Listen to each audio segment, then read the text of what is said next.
अपना next chapter start करेंगे biotechnology and its application.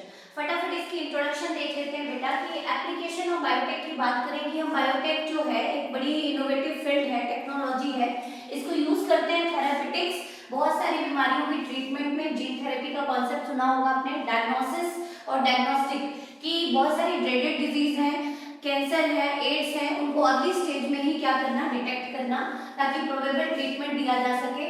Processed food manufacturing, bio remediation की बात करें कि जो पॉल्यूशन है उसको हमें मिनिमाइज करना है, खत्म करना है with application of GM bacteria, GM plants, genetically modified plant, GM crop for agriculture to reduce the use of pesticide, insecticide and the most important उनकी शेल्फ लाइफ को इंक्रीज करना। Waste treatment and energy production में भी biotech का बहुत ही major role देखा गया है। Now come over the 3 critical research area of biotech.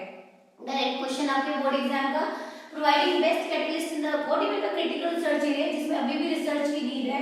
Providing best catalyst in the form of improve microbes और प्योर एंजाइम, कि बेटर से बेटर हम कह सकते हैं कि रिकॉम्बिनेंट होस्ट बनाया जाए ताकि जीन क्लोनिंग से हमें बेस्ट प्रोडक्ट मिले। Creating optimal condition through genetic engineering, की ऑप्टिमल कंडीशंस दी जाए और प्रॉपर बायो प्रोसेसिंग की जाए तो हमें प्रॉपर प्रोडक्ट की रिकवरी हो। Downstream processing technology for purification, क्योंकि हर प्रोडक्ट की प्यूरिफिकेशन टेक्निक्स अलग होती हैं बेटा, तो हमें कुछ इस तरह की स्ट्रेटजी बनाई जाए कि हमें जो प्रोडक्ट मिले, जो प्रोडक्ट फॉर्मुलेटेड प्रोडक्ट मिले, उसकी क्वालिटी के साथ कोई भी वो ना हो, मतलब प्रॉपर क्वालिटी कंट्रोल सिस्टम बना रहे। ग्रीन बायोटेक और बायोटेक्नोलॉजिकल एप्लीकेशन एग्रीकल्चर की जरूरत क्यों पड़ी बायोटेक को एग्रीकल्चर सेक्टर में इंप्लीमेंट कराने की या इंट्रोड्यूस कराने की? तो सबसे पहले आप सुनते ही हैं कि इंडिया में सबसे मेजर इशू था बेटा हंगर आफ्टर इंडिपेंडेंस। तो ग्रीन रिवोल्यूशन के थ्रू हमने मैनी फोर्स प्रोडक्शन बढ़ाई थी, लेकिन उसके कुछ आप कह सकते हैं कि ड्रॉबैक्स आई, कुछ हिंड्रेंस आई, और फिर हमें ऑर्गेनिक एग्रीकल्चर पे शिफ्ट होना पड़ा। लेकिन ऑर्गेनिक एग्रीकल्चर भी इतना सफिशिएंट नहीं था कि इतना जो ग्रोइंग पॉपुलेशन है उसकी डिमांड्स को फुलफिल कर सके, तो हमें बायोटेक को इंट्रोड्यूस करना पड़ा in the field of agriculture. तो फटाफट हम देखते हैं topic. Food production could increase by 3 way, 3 mean से हम फूड प्रोडक्शन को बढ़ा सकते हैं। एग्रोकेमिकल बेस्ड एग्रीकल्चर, बहुत सारा फर्टिलाइजर पेस्टिसाइड यूज करके।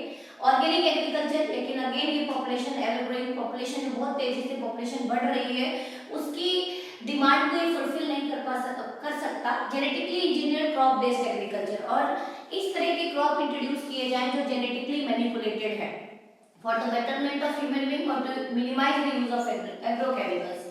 ग्रीन रिवोल्यूशन की बात करते हैं, कई बार केस बेस्ड क्वेश्चन बन जाता है आपके बोर्ड एग्जाम में।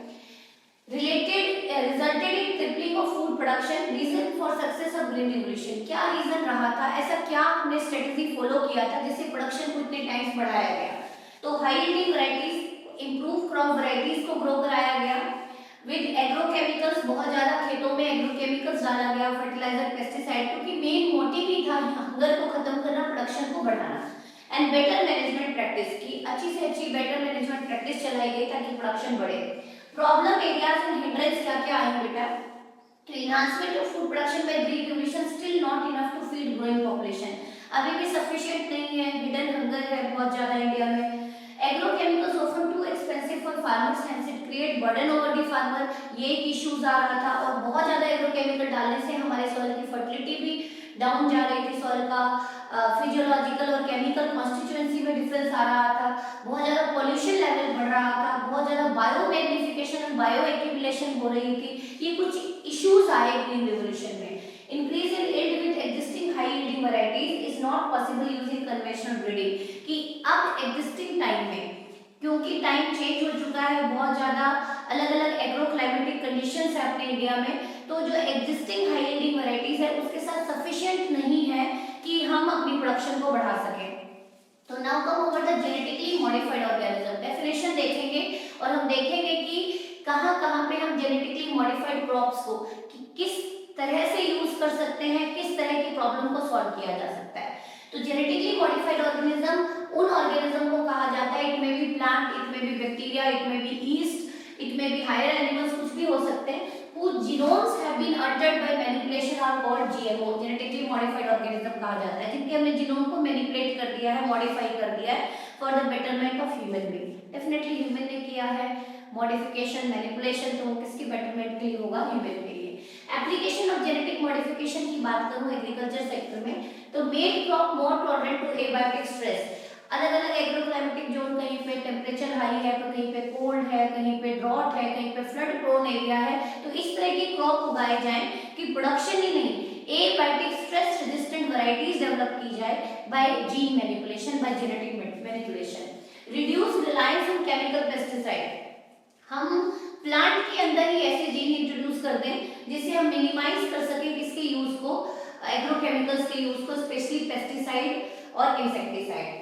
Help to reduce post harvest loss, जैसे बहुत सारी fruits and vegetables post harvest loss बहुत ज्यादा है, प्रॉपर वेयर हाउसेस ना होने की वजह से, प्रॉपर स्टोरेज ना होने की वजह से जितनी भी पेरिशेबल कमोडिटीज होती हैं उनकी स्पॉइलेज रेट ज्यादा देखी गई है।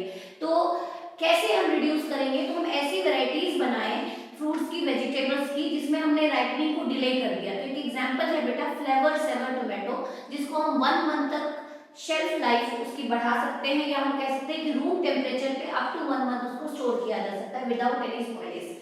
Enhance nutritional value of food like golden rice. Golden rice है जिसमें हमने beta carotene coding gene introduce किया है फ्रॉम डैफोडिल फ्लावर, और आपको पता है beta carotene is the precursor of vitamin A. Vitamin A है बीटा कैरोटीन जो आई साइट के लिए बहुत जरूरी है। You can call these are associated with formation of pigments which participate in formation of rod and cone cell। तो eye vision के लिए बहुत जरूरी है विटामिन ए। तो हमने इस तरह के क्रॉप्स बना दिए, ऐसे बायो फोर्टिफाइड क्रॉप्स बना दिए जिसमें हमने, क्योंकि rice is mainly rich in starch, लेकिन अब हमने उसमें ऐसे जीन डाल दिए which code for beta carotene और which code for vitamin A. Golden rice है। टेलर मेड प्लांट्स, हमने बहुत सारे प्लांट्स में इस तरह की मैनिपुलेशन की है, मॉडिफिकेशन की है, इसलिए इनके लिए टर्म यूज किया है tailor made plant. have been developed to supply alternative resource to industry in the form of starch, fuel and pharmaceuticals। तो ये थी आपकी थोड़ी सी कि हम बायोटेक को कैसे कहाँ एग्रीकल्चर सेक्टर में यूज कर सकते हैं। ऊपर the role of biotech in agriculture, इसमें आपके 2 एग्जांपल एनसीईआरटी देती है बेटा, एक बीटी क्रॉप का और दूसरा ट्रांसजेनिक टोबैको का, जीएम टोबैको का। तो सबसे पहले आ जाते हैं इंसेक्ट रेजिस्टेंट प्लांट की बात, जिसको सुनते ही आपके दिमाग में आता है biopesticide crop, that is BT cotton, BT brinjal, BT lady finger, BT rice. बहुत सारे मार्केट में क्रॉप्स अवेलेबल हैं।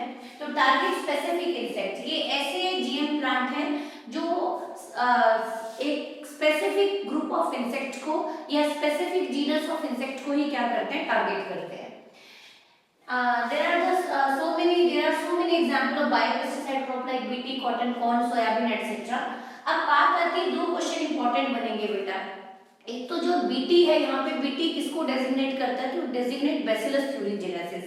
ये बैक्टीरिया है जिससे हम एक जीन आइसोलेट करते हैं, जीन ऑफ इंटरेस्ट आइसोलेट करते हैं, जिसका नाम है क्राइजीन। This cryogene code for cry protein which is insecticidal protein, जो एक पर्टिकुलर ग्रुप ऑफ इंसेक्ट को टारगेट करता है।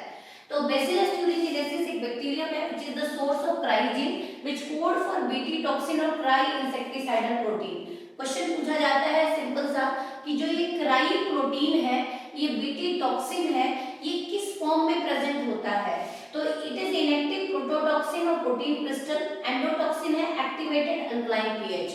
मतलब ये प्लांट को टारगेट नहीं करता, ये बैक्टीरिया को भी टारगेट नहीं करता, लेकिन जैसे ही बीटी क्रॉप को कोई भी इंसेक्ट इन्फेस्ट करता है, इंजेस्ट करता है, खाता है, तो उसके बॉडी में मिडगट में जाके एट अल्कलाइन पीएच ये प्रोटीन एक्टिवेट हो जाता है। तो choice of gene depend on, तो what is the source of cry gene? सीधा पूछा जाए तो आप किसके साथ जाएंगे? Bacillus thuringiensis। अब बैसिलस thuringiensis से बहुत सारे क्राइजीन आइसोलेट होते हैं, तो क्या हम किसी भी प्लांट में कोई भी क्राइजीन इंट्रोड्यूस कर देंगे? डेफिनेटली आंसर आएगा नो, क्योंकि हमें एक स्पेसिफिक ग्रुप को टारगेट करना है, तो हम स्पेसिफिक ही क्या इंट्रोड्यूस करते हैं? क्राइजीन। तो आपसे क्वेश्चन पूछा जाए कि चॉइस ऑफ जीन किस पे डिपेंड करता है? तो choice of gene definitely depend करता है क्रॉप प्लांट, किस क्रॉप में आपको वो जीन इंट्रोड्यूस करना है, एंड दूसरा किस ग्रुप ऑफ इंसेक्ट को आपको टारगेट करना है, मतलब which genus get targeted by particular cry gene. तो depend over target pest and second most important depend over crop. यदि कॉर्न प्लांट है तो उसमें अलग क्राइजीन इंट्रोड्यूस करेंगे, कॉटन प्लांट है तो उसमें अलग क्राइजीन इंट्रोड्यूस करेंगे।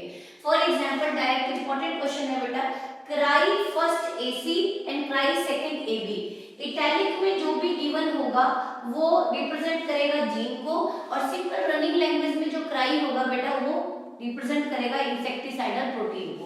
तो what does cry and cry designate, ऐसा क्वेश्चन आ जाए तो इटैलिक वाला क्राई किसको डेजिग्नेट कर रहा है, इंसेक्टिसाइडल जीन को, एंड जो सिंपल क्राई है वो किसको रिप्रेजेंट कर रहा है, इंसेक्टिसाइडल प्रोटीन को। तो cry first AC and cry second AB target cotton bollworm, cry first AB target corn borer. BT toxin are insect group specific, इसका मतलब क्या है कि जो ये क्राई जीन है which code for cry insecticidal protein, ये पर्टिकुलर जीनस को ही टारगेट कर रहा है, बार-बार मैं कह रही हूं। तो target specific genus of class Insecta, Lepidoptera, Coleoptera and Diptera, these are the genus. Lepidopterous में आते हैं tobacco budworm, armyworm and cotton bollworm. तो आज के सेगमेंट में हम कॉटन बॉलवर्म को टारगेट करने वाले हैं कि जैसे कॉटन बॉलवर्म कॉटन बॉल को इंजेस्ट करता है तो उसके बॉडी में ऐसा क्या मैकेनिज्म चलता है कि उसकी डेथ हो जाती है। कोलियोप्टेरा, लेपिडोप्टेरस, कोलियोप्टेरस, जीनस कोलियोप्टेरा में बीटल्स आते हैं एंड जीनस डिप्टेरा में फ्लाइज एंड मॉस्किटोज आते हैं। तो 3 जीनस को टारगेट करता है बेटा, कौन-कौन से, lepidopterous, coleopterous and dipterous. Important question है, जीन बताया मैंने, cry first AC and cry second AB target करता है कॉटन बॉलवर्म को, and cry first AB target करता है कॉर्न बोरर को। मक्के के अंदर बोरर जो बोरिंग कर देते हैं सीड्स की, उनको टारगेट करता है। Sequence of event to target pest से cotton bollworm in BT cotton की। अब आपकी एनसीईआरटी में एक डायग्राम बना है, आपके एनसीईआरटी में कॉटन प्लांट बना हुआ है, उसमें कॉटन बॉल लगी हुई है और उसमें आपको छोटा सा होल नजर आ रहा होगा। वो होल किसने किया है बेटा, कॉटन बॉलवर्म ने।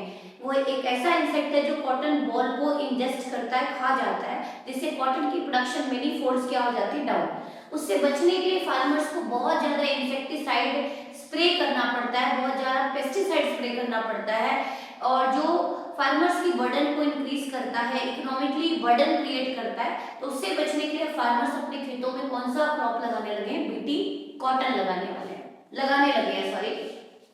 तो cry gene from bacillus thuringiensis bacteria introduce कर दिया हमने किसमें बेटा, कॉटन प्लांट में। Now this cotton plant is said to be BT cotton.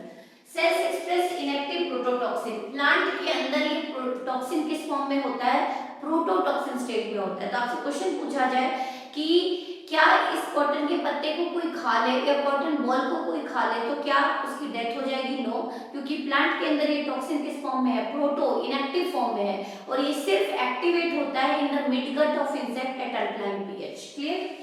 Now ingested by cotton bollworm, जैसे कॉटन बॉलवर्म ने कॉटन बॉल को खाया, at alkaline pH in the midgut of insect solubilize protein crystal and transform them into active toxin. अब midgut of insect में जाके ये toxin activate हो चुका, क्या हो चुका, एक्टिवेट।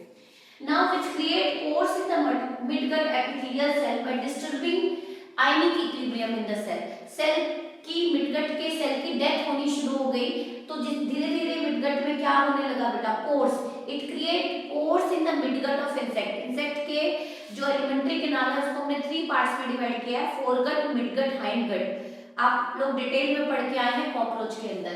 तो create force in the midgut epithelial cell, swelling of midgut epithelial cell and thereby lysis, उनकी डेथ होनी शुरू हो गई and ultimate death of insect. अब खुद ही सोचिए किसी की एलिमेंट्री कैनाल में, किसी की मिडगट में पोर्स हो गए हैं, होल्स हो गए हैं, परफोरेशन हो गई है, तो अल्टीमेट उस इंसेक्ट की क्या हो जाएगी, डेथ। तो without use of agrochemical, without use of pesticide, हमने किसकी इन्फेस्टेशन को कंट्रोल कर दिया, cotton bollworm. Now come over the pest resistant plant, जिसमें एग्जांपल देती है आपकी एनसीईआरटी जीएम टोबैको और ट्रांसजेनिक टोबैको।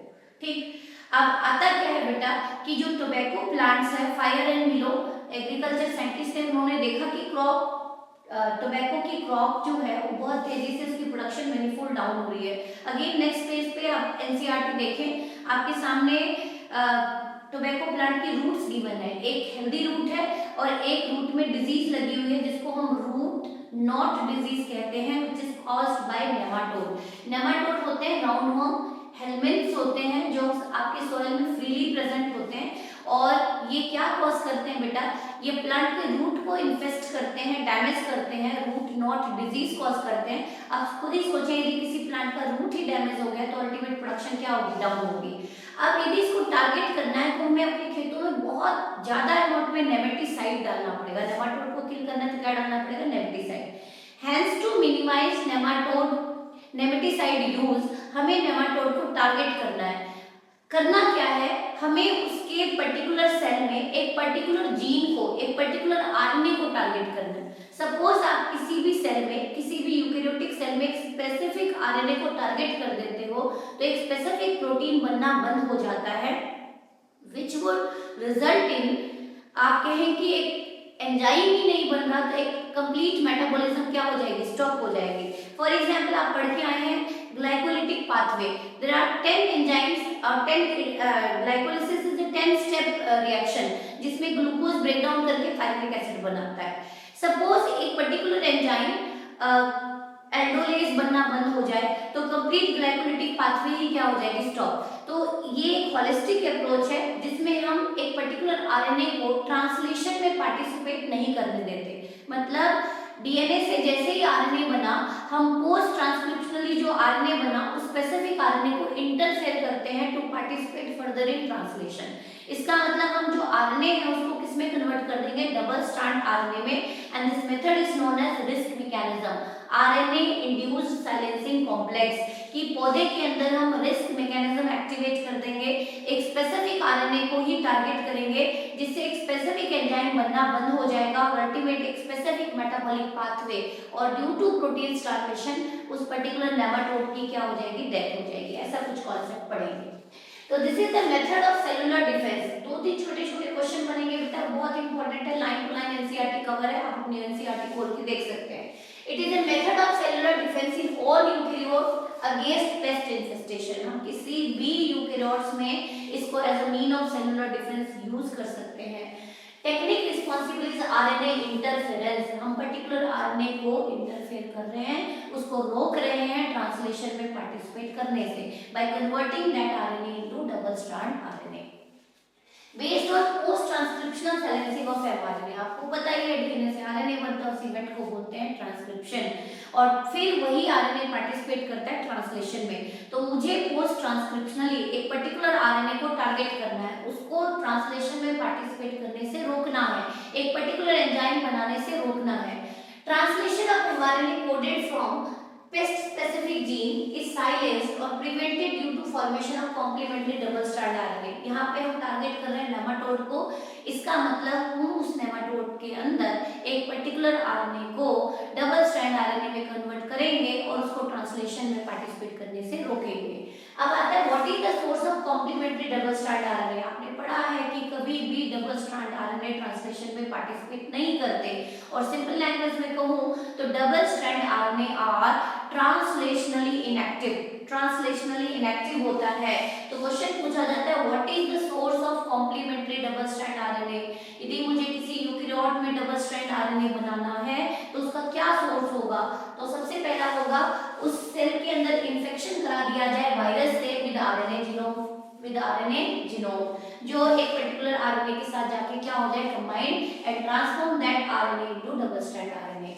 या mobile genetic element which is known as transposons, these are jumping genes replicating by an RNA intermediate, जो eukaryotic cell में particular RNA को double strand RNA में कन्वर्ट कर देंगे। तो what is the source of double strand RNA here, बहुत ही important question, NEET का भी क्वेश्चन है। Virus with RNA genome infection करा दो, या मोबाइल जेनेटिक एलिमेंट इंट्रोड्यूस कर दो, ट्रांसपोजोन को इंट्रोड्यूस कर दो जो रेप्लिकेट करता है वाया आरएनए इंटरमीडिएट।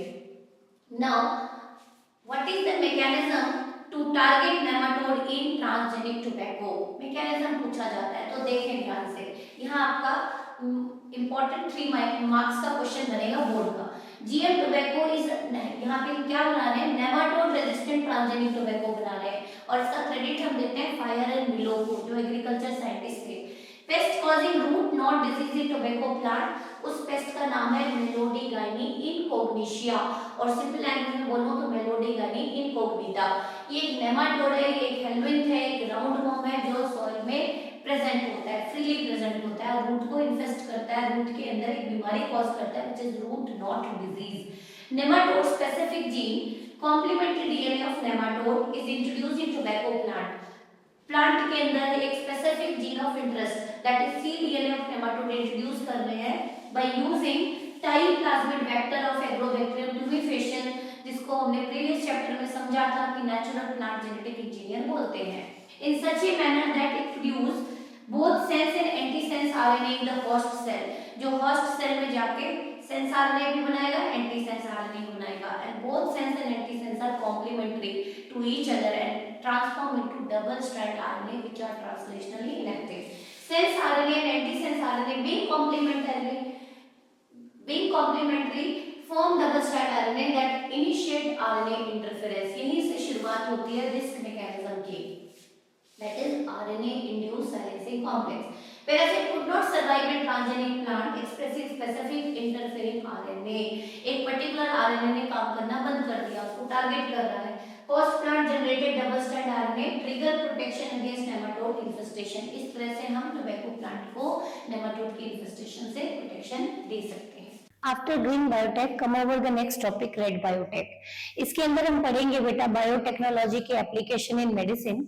इसके अंदर आपके दो टॉपिक एनसीईआरटी एक्सप्लेन करती है। Number 1 insulin production to treat diabetes mellitus and second for the treatment of SCID disease arise due to ADA gene mutation.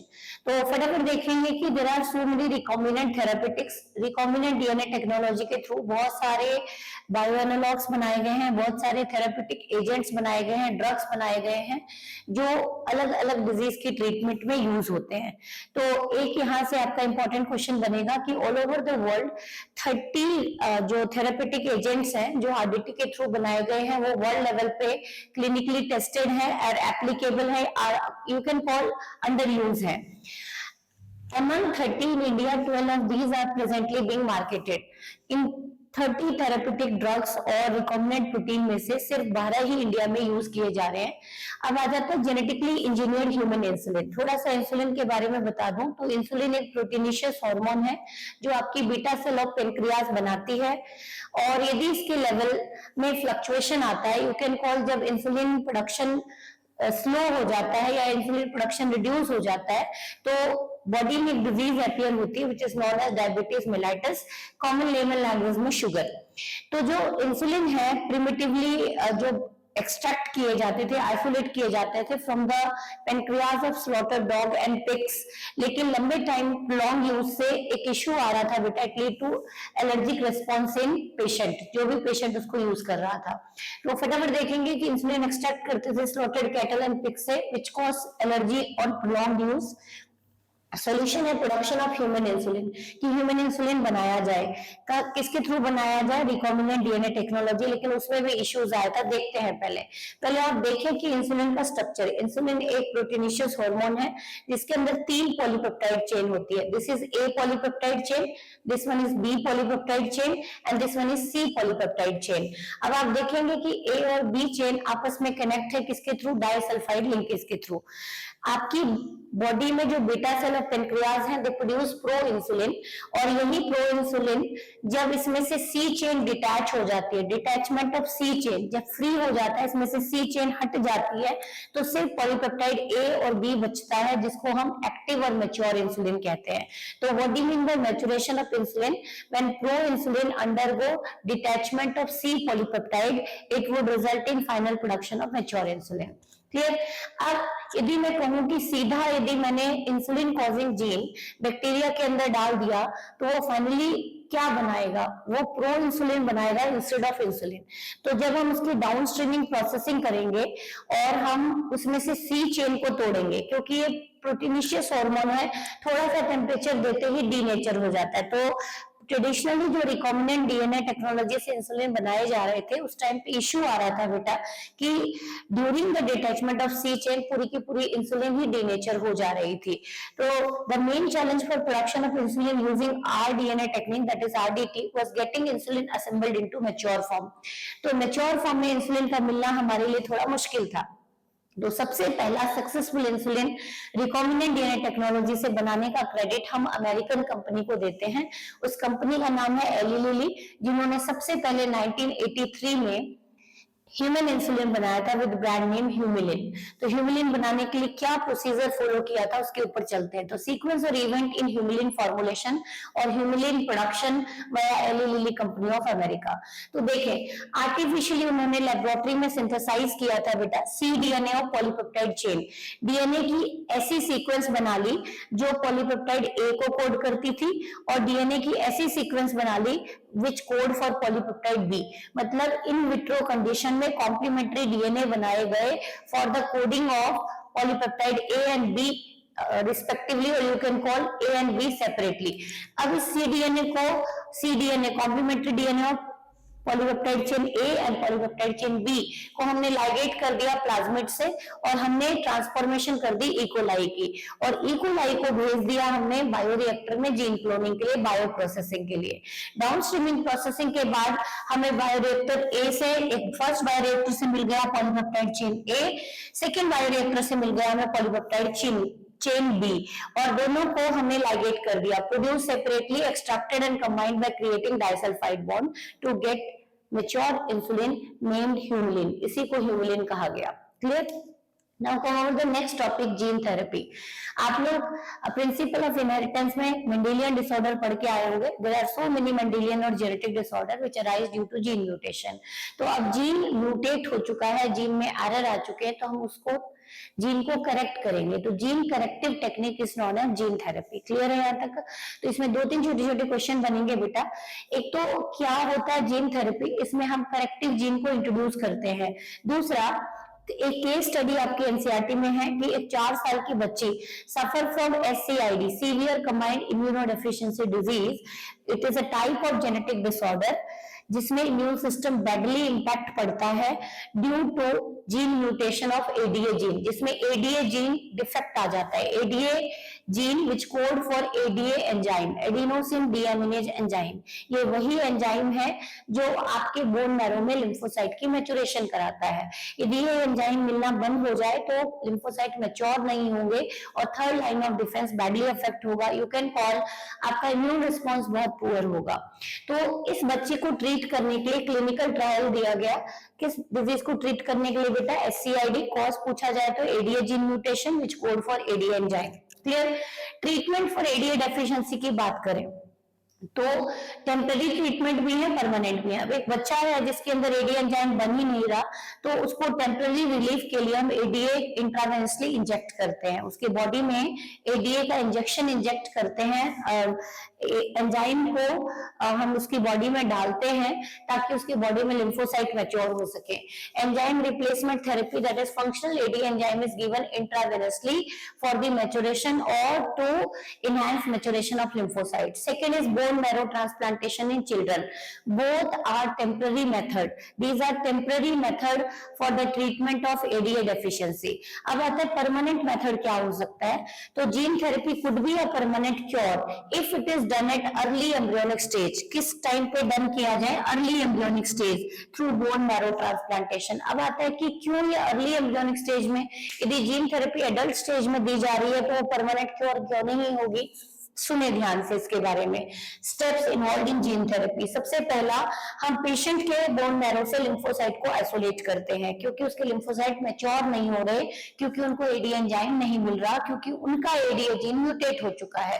तो लिम्फोसाइट ऑफ पेशेंट हमने रिकवर कर लिया और हमने लैब में एडीए cDNA बना लिया, complementary DNA of ADA gene बना लिया, कॉम्प्लीमेंट्री डीएनए ऑफ एडीए बना लिया। कहां पे बेटा? लेबोरेटरी इन विट्रो कंडीशन में। और हमने with the help of disarmed retrovirus हमने किसकी ट्रांसफॉर्मेशन कर दी? लिम्फोसाइट की। मतलब with the help of retrovirus, disarmed retrovirus की हेल्प से हमने अपना complementary DNA of ADA gene किसके अंदर डाल दिया? immature lymphocyte of patient। जैसे ही हम इसके अंदर ADA जीन डालेंगे, cDNA of ADA जीन डालेंगे, it start coding for ADA enzyme और धीरे धीरे lymphocyte की मैचुरेशन होनी शुरू हो जाएगी। जेनेटिकली इंजीनियर lymphocyte, क्योंकि हमने इसके अंदर करेक्टिव जीन डाल दिया है, it is not immortal, इसकी डेफिनेटली कुछ टाइम के बाद डेथ होगी। फिर अब आता है कि ये जो जेनेटिकली इंजीनियर लिम्फोसाइट है, जिसको हम जीन थेरेपी बोलते हैं, यही वो इंजेक्शन होता है जो इन्फ्यूज्ड इन पेशेंट के बोन मैरो में डाला जाता है। रेट्रोवायरस नए नए लिम्फोसाइट में एंटर करता है और एडीए जीन को क्या करता है, इंट्रोड्यूस करता जाता है। लेकिन after the age of 10 to 15 years इसकी क्लोनिंग रेट स्लो होती जाती है रेट्रोवायरस की। और दूसरा, lymphocyte is not immortal, hence it require periodic infusion as lymphocyte are not immortal. ये जो जीन थेरेपी है बार बार टाइम टू टाइम देना पड़ता है, क्योंकि लिम्फोसाइट इमॉर्टल होते हैं। इमॉर्टल का मतलब कुछ नॉट इमॉर्टल, कुछ टाइम के बाद उसकी डेथ हो जाएगी, तो hence it require constant infusion. अब बात आती है कि यदि यही ट्रीटमेंट ड्यूरिंग एम्ब्रियोनिक स्टेज में दिया जाए तो ये परमानेंट क्योर है, लेकिन एडल्ट स्टेज में दिया जाए तो ये परमानेंट क्योर नहीं है। Now come over the molecular diagnosis method। यदि मैं इसको ट्रेडिशनल डायग्नोसिस मेथड से कंपेयर करूं तो ट्रेडिशनली जो डिजीज की डायग्नोसिस चलती थी बेटा, उसमें हम ब्लड और यूरिन टेस्ट करते थे, जिसमें जनरली ये जो टेस्ट होते थे ये रिजल्ट देते थे आफ्टर सिम्टम अराइवल, मतलब जब डिजीज मतलब एडवांस स्टेज में होता है। लेकिन जो मॉलिकुलर डायग्नोस्टिक टेस्ट है वो बिफोर सिम्टम अराइवल ही हमें डिजीज का पता लगाने में हेल्प करते हैं। मतलब बहुत सारी ऐसी क्रॉनिक डिजीज हैं, उनकी अर्ली डिटेक्शन पॉसिबल हो पाई है किसकी हेल्प से, मॉलिकुलर डायग्नोस्टिक टेस्ट, जिसमें आपके 3 टेस्ट आपके सिलेबस में है, ELISA, PCR and auto radiography and use of probes. होते क्या है फटाफट देखेंगे। तो कन्वेंशनल मेथड जो आपका सीरम एंड यूरिन टेस्ट के ऊपर बेस्ड था, उसके अंदर अर्ली डिटेक्शन नॉट पॉसिबल। लेकिन मॉडर्न मेथड की बात करूं तो उसमें अर्ली डिटेक्शन पॉसिबल होती है। यदि मॉडर्न मेथड की बात करें तो उसमें हम 3 मेथड पढ़ने वाले हैं। पीसीआर हमने डिटेल में समझा ही है, 3 स्टेप्स इन्वॉल्व होते हैं, डीएनए की एम्प्लीफिकेशन होती है। तो पीसीआर जिसके which is based over the principle of nucleic acid amplification, और इसमें हम बैक्टीरिया को, वायरस को या किसी भी पैथोजन को अर्ली स्टेज में क्या करते हैं, डिटेक्ट करते हैं। तो detection of very low concentration of bacteria और वायरस, मतलब जब बॉडी में बैक्टीरियल वायरल लोड बहुत लो होता है, अभी तक प्रॉपर सिम्टम्स नहीं आए हैं, बिफोर सिम्टम अराइवल ही हम डिजीज को डायग्नोज करते हैं। Detection of HIV infection, mutation in genes in cancer patient and genetic disorder, ये सारी चीजों की डिटेक्शन के लिए हम पीसीआर यूज करते हैं। आपने देखा भी था कोविड के डिटेक्शन में RT-PCR यूज कर रहे थे।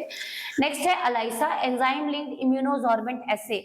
अगेन ये कलर के बेस पे हम किसी भी पैथोजन लोड को डिटेक्ट कर पाते हैं, based over antigen antibody interaction. किसके ऊपर बेस्ड है ये, एंटीजन एंटीबॉडी इंटरेक्शन पे। Detect the presence of antigen और एंटीबॉडी सिंथेसाइज्ड अगेंस्ट पैथोजन। जब भी आपकी बॉडी में कोई पैथोजन एंटर करता है तो आपकी बॉडी के बी सेल उसके अगेंस्ट क्या बनाते हैं, एंटीबॉडीज बनाते हैं। तो उसको डिटेक्ट किया जाता है with the help of ELISA test. हमने पढ़ा भी था HIV की डिटेक्शन में हम अलाइसा यूज करते हैं, और उसकी कंफर्मेशन के लिए western blotting that is probe use करते हैं। तो नेक्स्ट आ जाता है autoradiography and probe method. पहले तो समझेंगे कि प्रोब्स होते क्या है। तो probes are radioactive sequence, जो हमें पता है हर एक जीन के प्रोब्स हैं बेटा, हर एक पैथोजेंस के एंटीबॉडीज के प्रोब्स हैं। तो क्या होते हैं ये probes? These are radioactive single stranded DNA और single stranded RNA that hybridize with complementary DNA। For example ये हमारी बॉडी में PKU जीन का प्रोब है, PKU जीन का प्रोब है, फिनाइल कीटोनूरिया, जिसके अंदर एक जीन होता है PAH gene, which code for PAH enzyme, phenylalanine hydroxylase enzyme. Suppose एक पेशेंट है, PKU पेशेंट है, फिनाइल कीटोनूरिया से सफर कर रहा है, तो जब हम उसके सैंपल में उसके DNA को हाइब्रिडाइज करेंगे पाहा प्रोब से, तो वो हाइब्रिडाइज नहीं होगा। दिस इंडिकेट कि जीन म्यूटेट हो चुका है एंड द बेबी और the person is suffering from phenylketonuria disorder, that is genetic disorder. Probe will not hybridise with mutated gene, hence mutated gene not appear on photographic film due to lack of complementarity. तो photographic film पे जब हम auto radiography खींचते हैं, निकालते हैं, तो healthy person में वो जीन आपको दिखाई देंगे। लेकिन जो डिजीज और म्यूटेटेड पर्सन है जिसका जीन म्यूटेट हो चुका है, उसके अंदर ये प्रॉप्स विजुअलाइज नहीं होंगे, तो इससे कंफर्म हो जाता है कि the person is suffering from particular genetic disorder. तो दीज आर मॉलिक्यूलर टेस्ट जिसके बेस पे, डीएनए के बेस पे, आरएनए के बेस पे, मॉलिक्यूल के बेस पे हम डिजीज की डिटेक्शन करते हैं before symptom arrival. Now move over the next topic, transgenic animal. ऐसे एनिमल जिसका जीनोम हमने मैनिपुलेट कर दिया है। तो डायरेक्ट क्वेश्चन आते हैं बेटा, मार्केट में आप कह सकते हैं कि there are so many transgenic animal, transgenic monkey है, ट्रांसजेनिक फिश है, ट्रांसजेनिक सैल्मन है, ट्रांसजेनिक पिग्स है, लेकिन मेजॉरिटी ऑफ 95% जो ट्रांसजेनिक एनिमल है उससे बिलोंग करते हैं आपके माइस। तो एनिमल्स विथ मैनिपुलेटेड जीनोम, बहुत ही direct question, no twisting, what are the benefits of transgenic animal. तो फटाफट हम उसके 5 बेनिफिट समझेंगे कि ट्रांसजेनिक एनिमल के क्या बेनिफिट है। सपोज आपने एक पर्सन में किसी भी जीन की फंक्शनिंग देखनी है कि वो जीन करता क्या है, कैसे काम करता है, किस तरह की फिजियोलॉजिकल रोल प्ले करता है, वो भी हम ट्रांसजेनिक एनिमल में स्टडी कर सकते हैं।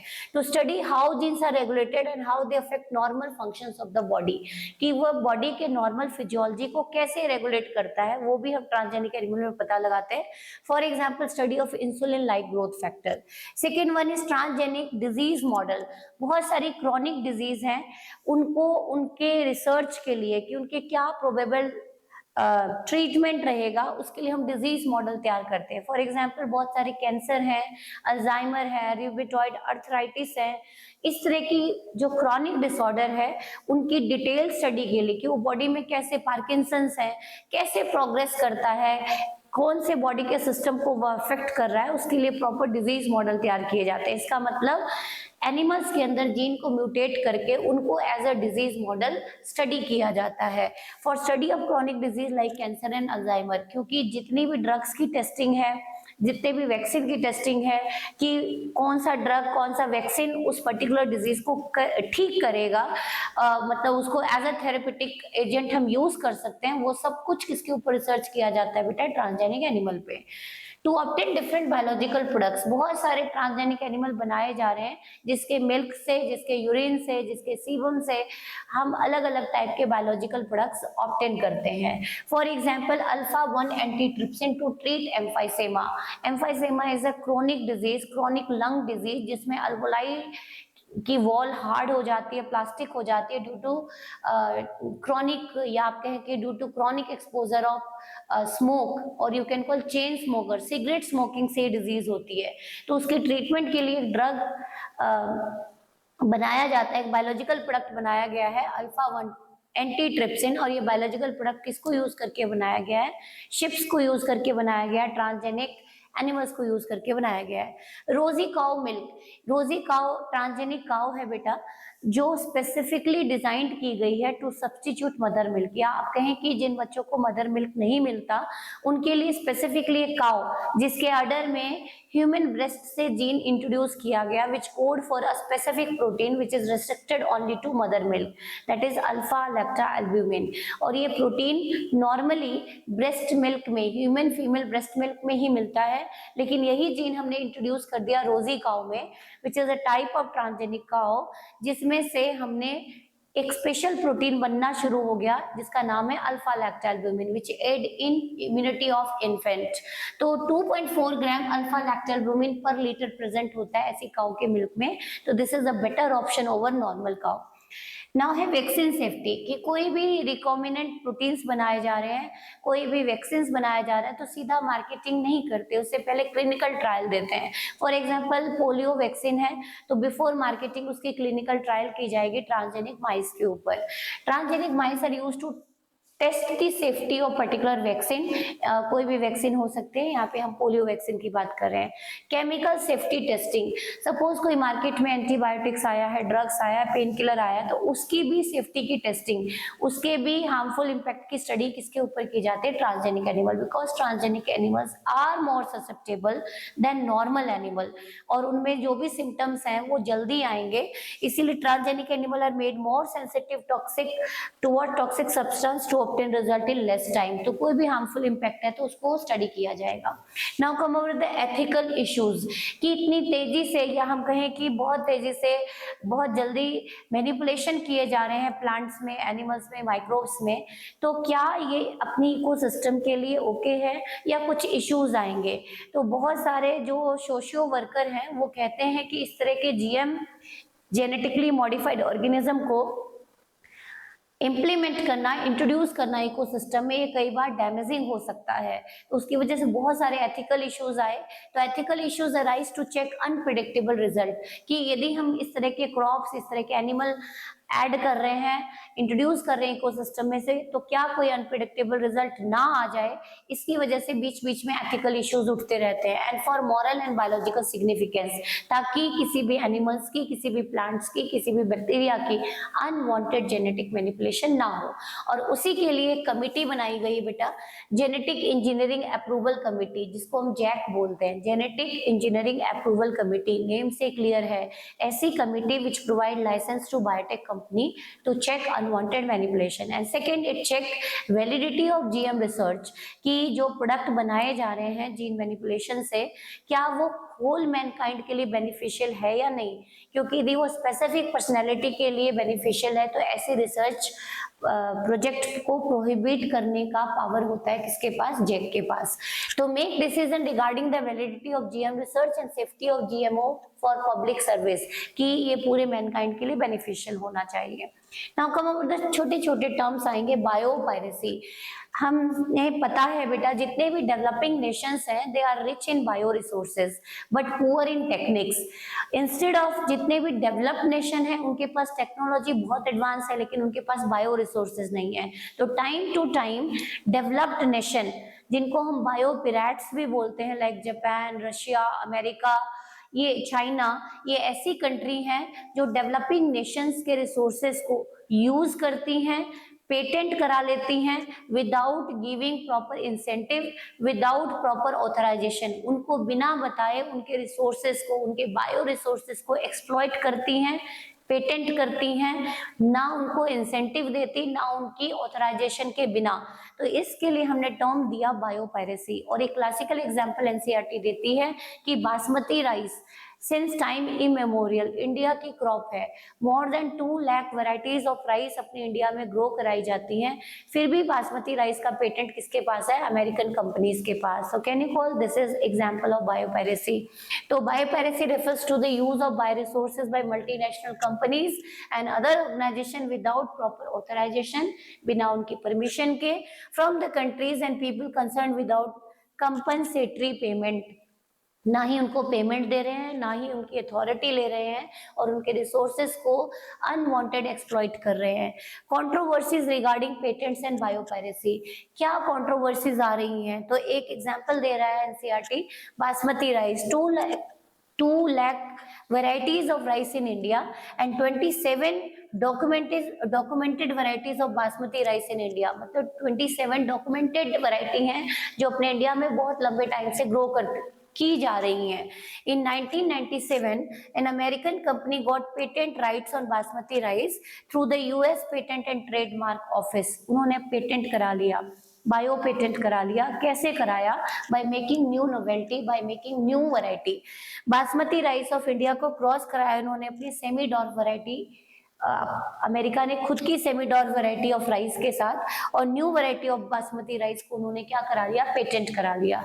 तो इसको रोकने के लिए, इस तरह की पायरेसी को रोकने के लिए इंडिया ने अपने पेटेंट नॉर्म्स को, अपने कॉपीराइट नॉर्म्स को अमेंड किया है, ताकि इजिली कोई भी पर्सन, ऑर्गेनाइजेशन, इंस्टीट्यूट पेटेंट ले सके अपने टेक्निक्स के लिए, अपनी टेक्नोलॉजीज के लिए, अपने नए प्रोडक्ट के लिए, अपनी कोई भी प्रोसेसिंग टेक्निक के लिए, ताकि अनवांटेड पायरेसी ना हो। तो in Indian parliament has recently clear the second amendment of the Indian patent bill, जिसमें पेटेंट बिल्स को नॉर्मलाइज किया गया है और हर लोकल कम्युनिटीज के पहुंच तक बनाया गया है। तो this is the completion of whole chapter. Thank you so much.